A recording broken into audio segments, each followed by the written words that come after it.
Hey everyone, Connor here from Gear Reviews bringing you another video. Today we're looking at Black Diamond's Magnum 20 pack. There's also a Magnum 16 pack in this line, just a little smaller, similar capabilities, similar features, but just giving you a variety of choice depending on the needs for whatever your activity or adventure is. So more or less, this is just a really light and small day pack to help you with whatever kind of activities you're doing. If you're, canoeing, snowshoeing, skiing, snowboarding, hiking, longer walks, anything like that, you're going to be able to keep that essential gear and, sort of supplies at hand in case of an emergency, or in case, you're thirsty or you want to bring some snacks with you. You can keep all that stuff on hand so that you don't have to go back to the chalet or the campground or the cabin or the car, wherever you are, just so you can keep on adventuring and keep that stuff right on hand. It does have a very slim profile, as you can see. It only weighs 2 pounds, so it really is giving you barely anything on your back. So we'll take a quick look at the features that this bag has, and I'll explain it a little bit. And then in another video, I'll do a bit of a water test and sort of real life test, just to show you how it works. And Black Diamond is a very well-known brand. They do specialize in sort of that outdoor equipment and sort of adventure type activities. So I have no doubts that it's gonna work how we need it to, but we'll definitely give it a test to make sure that it doesn't disappoint. So let's get right to it. All right, so if we just go through the outside features here, we do have this bungee webbing here. You can stuff whatever you want in there, maybe a towel, a coat, a sweater, depending on what your activity is. Also, we have this stash pocket here, which is actually can be quite large, so you could fit an extra layer there depending on what activities you're doing, or if you're going to be out at nighttime and you want to stay warm. So that's really great. It's really nice because once you buckle it up, it does become very sleek.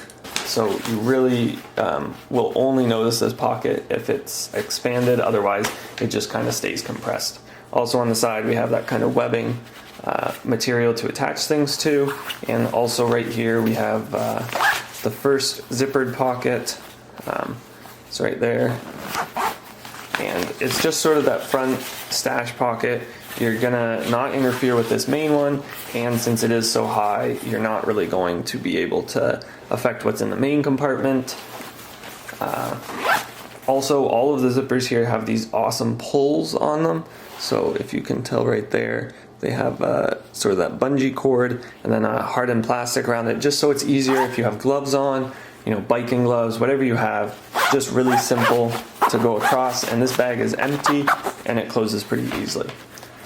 So if we move up to the top, you're going to notice a zipper right here. So this is where you have your keychain attachment and sort of that velvety, fuzzy material, just to keep any sunglasses, phones, anything like that nice and safe in there, so it's snug. And then on each side you have a water bottle pocket, which is quite large. If you take a look, fits a good amount of space. And then also it has some ice axe or walking pole attachments on the side. Similar on this side, there is another bungee pocket for water. There is no cord like on this side though, so this cord is only on the one side. You also have this sort of strap down here you could hook something onto if you want to attach a blanket or something to the bottom. If we switch around to the back side, you're going to notice the sort of contoured backing here. It is a very thin panel, but it's got a lot of holes in it so that you can keep the airflow through it. I believe Black Diamond calls this their open air back panel. So more or less it's similar to other bags' back panels. It's just letting that air flow. It's got sort of a contour like your back to it, allowing you to be comfortable but also still stay cold on your back and not get so sweaty. Move down here, we have a hip belt, which is removable. You just have to undo the strapping here and it comes out, and then you can use this for your walking poles or ice axes, things like that as well. It's a really nice simple system, and it's nice to be able to take them off because I know not everyone wants to have hip belts on. Then we come over here and we have those shoulder straps, which also have that open air technology. And then we have the sternum strap right across here. So, you're going to be able to secure this onto you so that, if you are hiking or going up a hill, or you're skiing or snowboarding down a hill, it's not going to move around a lot. You're not going to really have any issues with it. So, you want it to stay secure. You don't want it to be bouncing around or coming off or anything like that. On the sternum strap, you also have the classic whistle here.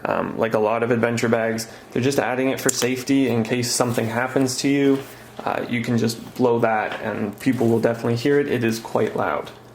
Also on the back here we have a spot for a water hose to go through, and then either clip on either side of here in case you are doing a lot of hiking or trekking out there. You're going to be able to stay hydrated, which is a great thing and super important when you're out in the sun or really at any time. Okay, so that's sort of the outside features of the bag. There's not really much to it, like I said. The bottom does have an individual panel here just to kind of keep it separate so that it can be sort of that tougher material like usual. So if we just go inside the backpack, undo the side straps,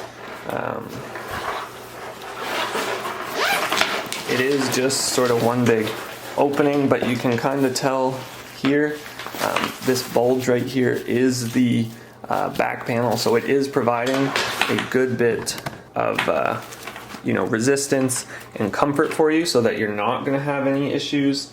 It's just really, you don't want backpacks for any kind of thing that don't have support on your back. It's going to become uncomfortable very quickly. I'm going to be using this on my ski trip I'm going on shortly, so I'll test it out fully there. I'll put a bunch of water on it, snow, whole 9 yards, and I'll let you guys know how it goes so that you can make your final decision about the bag. So this pocket is really just a giant kind of clamshell opening. Doesn't fully open, but you can get a lot of stuff in there. I'm not really one that brings a lot, maybe an extra long sleeve layer, some snacks. I do bring extra batteries for my action camera, things like that, just to keep those things on hand in case. I do usually carry around the small first aid kit just in case someone gets a cut or something. That way you don't have to bother ski patrol or go back to your hotel room or chalet or whatever. You just have those bare essentials on hand that keep you out and about longer and happier so that you can enjoy your adventures. So if we look sort of at what the bag's designed for, Black Diamond says it's room for a day's worth of food, water, and extra layers. The Magnum is the pack of choice for hikes, scrambles that take you far from a trailhead. So it's exactly like I'm saying. Black Diamond is an outdoor company. They're very well versed in what you need when you're on hikes, ski trips, things like that. You're going to be able to pack what you need in here and really be able to fully enjoy your adventure while still staying safe and comfortable. I will check back in after my ski trip to let you guys know how it works and if I found any flaws or anything. But for now, that's just a quick overview of the Black Diamond Magnum 20 pack, and we'll see you guys later. Bye-bye!